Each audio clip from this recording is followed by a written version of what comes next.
You've hit an errant shot and your ball finds the bunker. Bunker shot, to the average amateur, is one of the most feared shots in golf. And it's actually one of the shots where you never actually hit the golf ball. The idea of this shot is to allow the sand to push the ball up on the green and let it release to the hole. Easier said than done, right? One of the main things you do with an explosion shot is you open up your stance. When I say open up my stance, if I was square towards my target, I'd be in this direction. Club, my feet, my hips, and my shoulders are all aligned towards my target. I want to open up a little bit, and you dig your feet in. There's two reasons why you dig your feet in. One, it gives you a better base to swing, and two, it actually levels you a little bit closer to where your ball is probably lying in the sand. Chances are your ball is not lying perfectly on top of the sand. So it kind of gets you on level with the ball and where it is. Usually this shot, you play the ball middle, maybe slightly forward in your stance.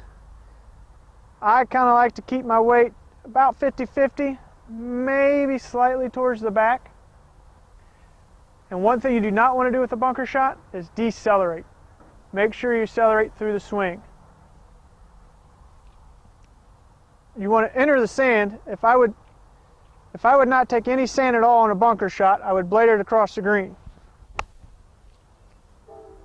You want to enter the sand when you're taking a swing about 2 inches behind the ball.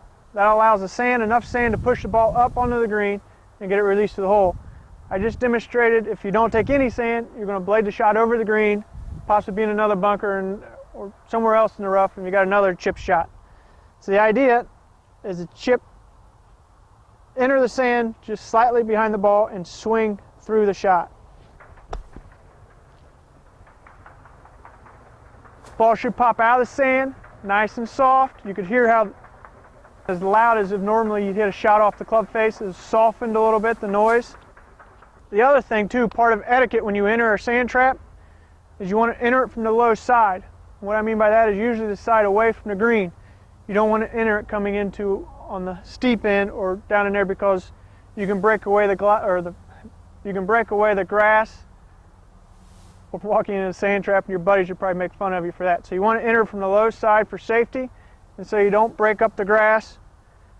And you never, it's a penalty stroke, if I walk in the sand trap, I'm digging in, hitting my shot, and I ground my club like this in the sand. That's against the rules. You must keep the club slightly above the level of the sand. So we're in that position. If you ground it, depending on who you're playing with, they'll call it on you. But it's also, the integrity of the game is to call your own penalties, so just don't do it. Make sure you swing through the golf shot. I'll swing outside in and cut through the shot. Not back this direction and out towards my target. It's going actually across the target line.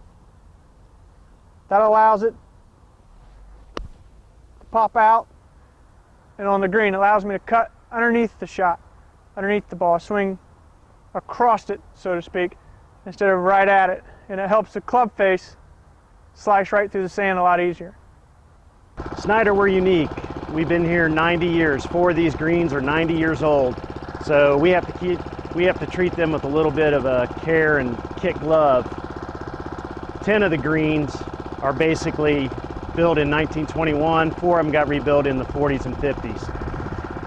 A couple years ago we went to Walker's. We've mowed these with Toro walk-behind mowers. The greens are cut at 5/8 of an inch. So it provides a smooth surface. It stripes the greens really well. It helps reduce the compaction when you're dealing with such old greens. You don't want a lot of heavy mowers on there. So we went to the walk-behinds about 4 years ago, and it's really starting to pay off in our conditions down here at Snyder. The trick is you got to keep up with the mower. So I'm just going to kind of walk out there, do a couple stripes. Today we're doing a left to right cut. So I'm going to start on the left side of the green, and I'm going to go to the right back. That way the grass gets pulled in different directions, makes it a more hardier grass.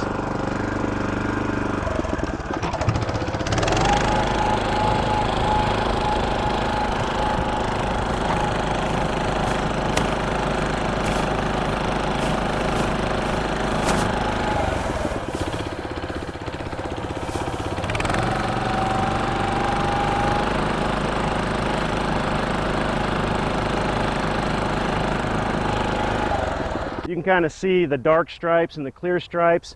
Dark stripes are coming towards you, clear stripes are going away from you. The great thing about that for me is every morning I get to walk about 3.5 miles before 8 o'clock in the morning. So you get up, you get active. We mow the greens here every day.